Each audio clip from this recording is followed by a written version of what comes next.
everybody, and welcome back to Let's Play Hearthstone, the Arena! So obviously this is something that you guys can't see, but I especially hope that our Paladin goes farther now, because, for those of you who don't play Hearthstone and aren't familiar with it, there are daily quests that pop up, and by completing tasks, in those daily quests, you get gold. Or coins, or it is called gold. And that's pretty much the best way to get gold without actually paying money in this game. The other way is just to win 3 games, which gives you 10 gold each. Or, of course, winning the arena is a very, very successful way to get gold.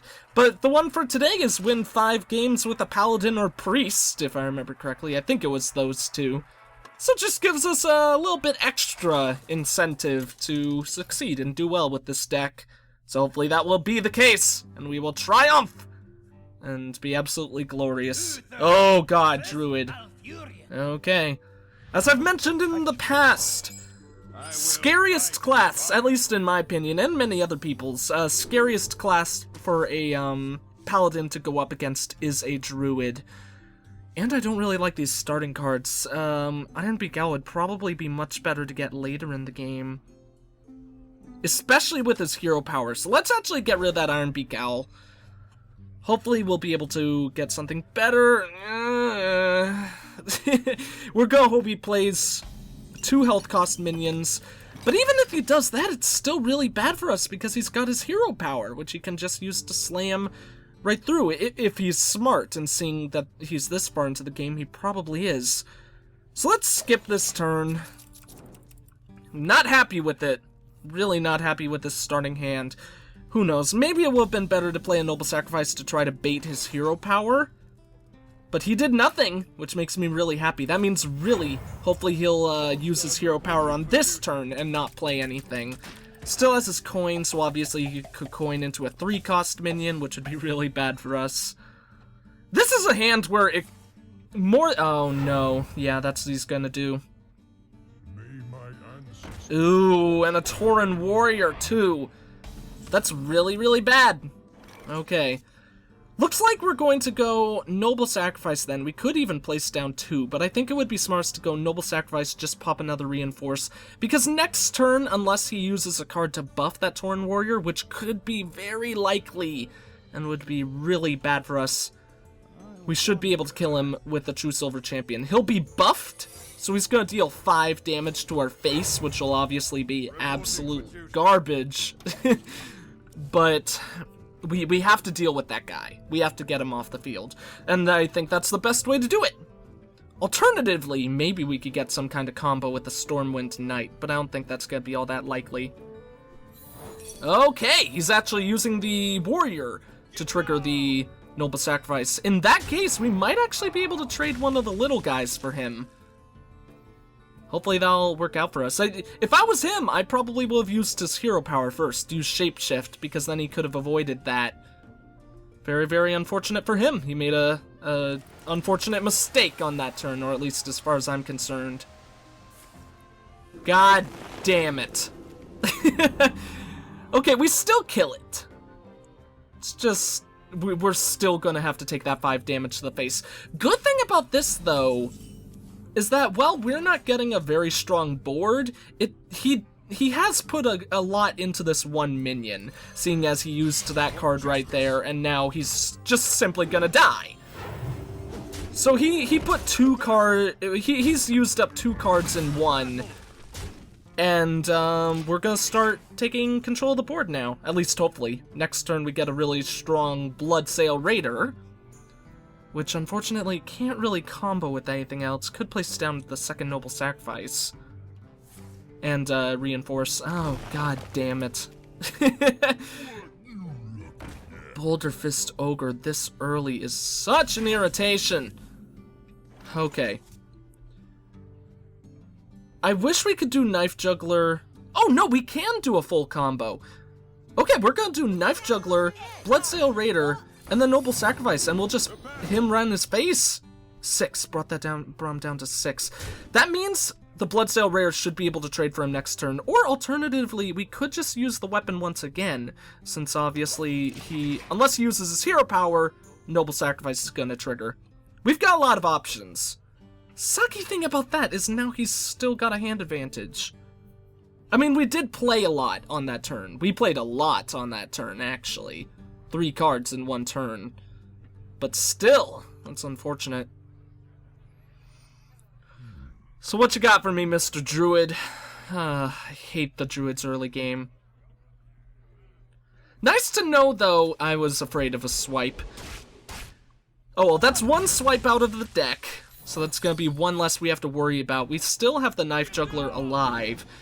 And actually, we could use the Argent Commando if we wanted to.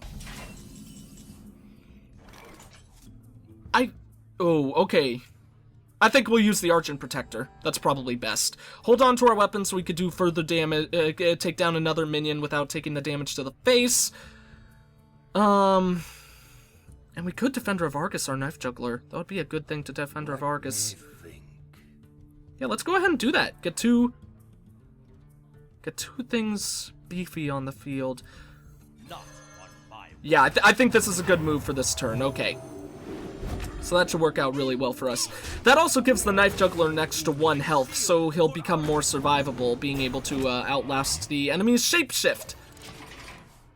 Once again, still has a good card advantage on us, but we've got a really strong board now, so... And we've got two minions with charge. One of them is a frickin' Argent Commando. Such a good card. So I think we should be survivable for a while. If the Argent Commando and our weapon stays with us until turn 8, that means we actually have a combo that could also kill a Treant, which would be super good because Paladin struggles so freaking hard against Treants, especially. What you got for me, dude? I'm really scared of what you might have. Druids also have a lot of card draw potential, which is absolutely irritating. So they could keep out, like, dominating the board with really strong minions that trade well, while also keeping a steady hand. Surprisingly enough, he's been able to keep that steady hand without, even using any card draws so far, so... It'll be interesting to see what he's got for us, to say the least. Harvest Golem. Bring me steel. Oh, shoot, mixed with the Master Swordsmith. Could be worse. It actually is pretty bad. Ooh! Blessing of Wisdom. Only question is, who do we use that on? I think... Could play Sergeant Commando Blessing of Wisdom, and I think that actually might be an okay move, since we have this big taunt barrier. Or we could do Stormwind Knight Blessing of Wisdom, alternatively. Okay, I think what has to happen is we use our weapon on the 3/3, put that 1/1 on the board, and then we take out his Master Swordsmith, which means the Knife Juggler should have a 50-50 chance of killing that dude. I think actually we hold on to our Argent Commando and get someone with more health who has the Blessing of Wisdom out on the board. Although the Divine Shield would still be on the Argent Commando, and I don't think the Druid has any Destroy a Minion cards. So I think the Argent Commando is actually smarter. We'll do that. Knife Juggler failed us there, which is a little bit crummy, but we just attack with that guy. Now we're going to get card draw every turn, and we should be able to do that for quite a while, because I think with that Divine Shield and these 2 taunts here, he should have very little to nothing that he could do to take out that Argent Commando anytime soon. There's a lot he could do to take out our 2 taunts. Like if he has a Starfall, he could clear our board, except for the Argent Commando. But then he shouldn't have anything else otherwise to deal with that Argent Commando. So, I think we're going to be pretty set for the time being. We've got a really good game going here, and next turn we're going to deal a lot of damage to him. We even have another charge to work with that. Only thing is, would we want to place out the... Oh no! Please get that guy. Yes! Oh, we got so lucky with that. Unfortunate thing is, Argent Commando doesn't trade with him right away. Abomination, believe it or not, is actually a really bad card to play in this turn. I think we place him. No. I think first... but I can't kill the Dire Wolf without losing a card. Do we go for him directly? Oh, no. No, but that won't work. Okay, we're going to really hope we get lucky and we hit the Stormpike command. Nope. hit the direwolf. Okay, that means change of plans. We're hoping we get lucky, and the second reinforce has the knife juggler hit the direwolf again. Means this turn, all in all, probably worked out okay, but we'll trade for those. Ooh, consecration. That'll be good for us in the future. I think we might actually win this one. I think we have a really good chance. Obviously, he dies next turn unless he plays out something big. If he does place down the tree end, it's going to take a lot to kill that. Or a starfall. That almost clears our board. Okay, that was actually... I should have been more aware of that. We should have left our Argent Commando with the Divine Shield. What things are... Actually, he does clear a board. I'm silly. That's a big old pain in the butt. Okay, I think we go for damage. The Abomination would actually be pretty nice, but we could use him to good avail later on. Let's go ahead and start trying to take over our board again. Next turn, if he plays something big with Taunt, we can silence it with the Ironbeak Owl into the Abomination. That way he'll have to blow through the Abomination, which will deal 2 damage to him while we hit him in the face with everything else we've got. Silver Moon Guardian. No! Of course he's going to use its hero power to take out that recruit. Is this a good turn for the Consecration? Depends on what he plays now. Oh, god damn it. Okay, looks like the Ironbeak Owl is actually going to come out at this point. Because that guy's really, really beefy now. Ooh. I think we place down the Ironbeak Owl and actually him directly once again. Especially with the Abomination on the board. Abomination comes out. Deal 8 damage to his face. I think we've got this. Yeah, I can't see any way that we don't have this. He could armor up to avoid the 2 damage death from killing the Abomination. I am sorry. Sorry, buddy. But yeah, even the big tree ant won't do enough. Holy cow, we kind of dominated him. We also have the Consecration to do the extra damage as well. I say we dominated him. He played very, very well. For the most part, it was very balanced in this game, but seeing the health difference, that this is something that you do not regularly see with a Paladin versus Druid, and he did not have a bad deck. The one thing that I would say was bad about his deck was that he probably relied too much on buffing minions rather than... Like, he didn't focus too much on card worth, individual card worth. He focused more on comboing to buff minions, and we actually handled our board control better. Come on, buddy. I concede. Okay. I was waiting for that to happen. Well played. He did very well. It's too bad, worked out for us in the end. Although, obviously, that's not a bad thing for us. Makes me very, very happy and satisfied with how that went. Oh, that is actually especially cool with that game, because we only got one of our Truesilver Champions, so it shows that this deck is actually very, very capable, even when the Truesilver Champions don't come up. Very, very positive thing for us. So let's go ahead and jump into the next one, as always. Oh, man. Well, this has probably been one of my favorite decks that we've played so far. Loved Paladins. What do you guys think? Like, in the fictional world of characters like the Rogue, the Paladin Priest, Warlock, not just limited to stuff that you see in World of Warcraft. I never played World of Warcraft, so I don't know all the things there are, but I know, like, I used to play a lot of Adventure Quest when I was a kid, and the Dragon Slayer was, like, my favorite thing in that. But I always loved Paladins as well. I thought they were really cool characters. Okay. Whitey McFly. Pretty damn great name. It's like Marty McFly, just Whitey McFly. It's really great. I like that. And this is a damn good hand, especially for going turn 2. We'll have to figure out what we want to do turn 1. Obviously, based on what he plays, we could very well go for the Noble Sacrifice. And honestly, I think we might do that even if he doesn't play anything, just to start off our board control. Turn 3, we could play the Earthen Ring Farseer, but there isn't too much of a reason to put him down, despite getting a early 3/3 minion, which is not something to brag about. An early 3/3 minion is still very, very weak.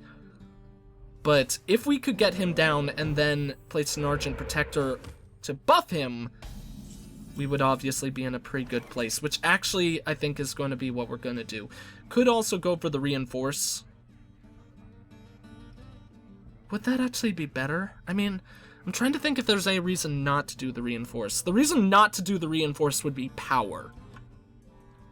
But especially with that spell damage plus, there's so many ways that a shaman could kill this Earthen Ring Farseer. So it's a risky move. I think we still do it. Or we could pull out a Reinforce and then buff the Reinforce. I don't know. Right after I put down that coin, I kind of regretted this play because I foresee this Earthen Ring Farseer dying right here. But who knows? Maybe we got lucky. Maybe he doesn't have any spells. But the Shaman has so many early game spells that can obliterate something that powerful. But he doesn't have them! Arch and Protector combo's gonna work. It actually paid out for us. That's really, really good for us. So we buff that guy, get a free kill. He's left with the 1-1 and a 0-2 on the board, which is not very good for him. Obviously, there is still a lot that he could do to take out our guys. Like Forked Lightning, the board would clear the board. Actually, that would clear the board no matter what because of the spell damage plus. But next turn, we should be able to start taking over the board here. That's the thing that I hate about Shamans so much. Their totems, especially the spell damage plus one, always gives you something to kill on the board, or something that you want to kill on the board. Okay, so he's gonna sacrifice the boar. Unfortunate trade, because obviously the boar is not a good card to use the Noble Sacrifice on, but good for us to just get rid of that minion. I think on this turn, could use a Consecration, but I don't think that's worth it at all. I think we Truesilver Champion, hit that guy, get rid of our dude, and get rid of his spell damage. Like I was saying, Shamans are so frickin' annoying because all of their totems can be useful in some regard. So really, whenever you fight a shaman, or at least how I like to play against shamans, I really feel like you need to focus on actually getting rid of his board much more than you need to focus on getting rid of him directly. Taunt, that's obviously gonna slow us down a little. Can't kill that Harvest Golem though, so still not all that wonderful for him. Unfortunately, since we don't have any way of getting out a taunt, that Knife Juggler is not a good play here, but Stranglethorn Tiger is a fun card to play instead, so go ahead and do that. So far, things are obviously going very, very well for us in this game so far. Next turn, we're gonna start being able to deal damage to him. He does have equal hand to us because he just drew that card this turn, but if he plays out a lot, that's what we're gonna hope for. We're gonna hope for him playing a lot of stuff on the board, because these two consecrations are gonna be absolutely glorious. Unfortunately, that's not a lot of stuff on the board, and that's something that's gonna trade for the Tiger. Freaking hate that card. I think it's time we put the Knife Juggler out. We have 2 cards to test and see our luck with the knives, because obviously we really want to be able to kill that guy so the Knife Juggler won't die. Come on, come on, luck, luck, luck, be on my side. Would have preferred to save the Bloodsail Raider for when we get one of those Truesilver Champions, but oh, thank God, okay. Much more important to keep that Knife Juggler alive at this point. Wow, we're already around to turn 7.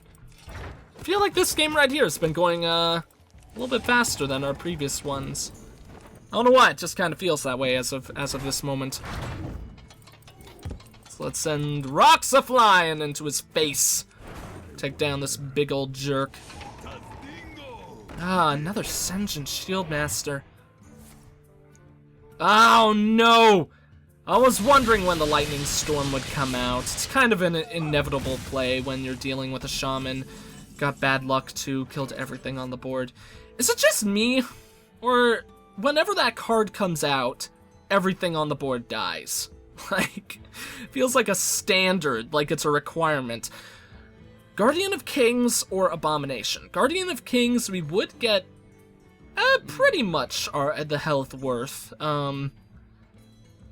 We have one more than the amount that would heal us fully, but I think Abomination might still be a better option. Because he can't kill it in one hit. But then again, that would just be an equal trade.